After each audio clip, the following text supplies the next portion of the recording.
والصحابة كانوا أحرص شيء على زيادة الحسنات، ولذلك قال: حتى إن كنا لنقارب الخطى، والخطى إذا تقاربت زاد عددها، فيزداد معها الحسنات ورفع الدرجات ومحو الخطيئات.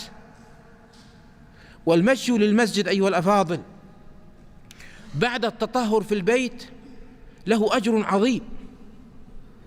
فعن أبي أمامة رضي الله عنه أن رسول الله صلى الله عليه وسلم قال: من خرج من بيته متطهرا إلى صلاة مكتوبة فأجره كأجر الحاج المحرم.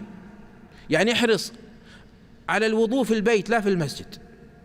إن استطعت أن تتوضأ في بيتك ثم تأتي المسجد فهذا أجر عظيم.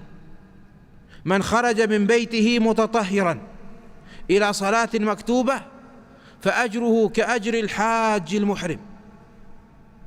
وقال عليه الصلاة والسلام: من مشى في ظلمة الليل إلى المسجد لقي الله بنور يوم القيامة. وفي حديث أنس قال عليه الصلاة والسلام: بشر المشائين في الظلم إلى المساجد بالنور التام يوم القيامة.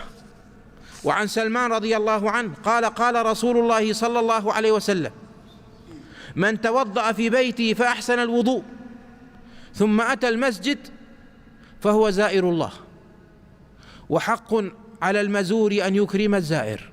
قال: ولقد رأيتنا وما يتخلف عنها إلا منافق معلوم النفاق، أي كان لا يتخلف عن الجماعة في زمانهم إلا منافق نفاقه معلوم وظاهر.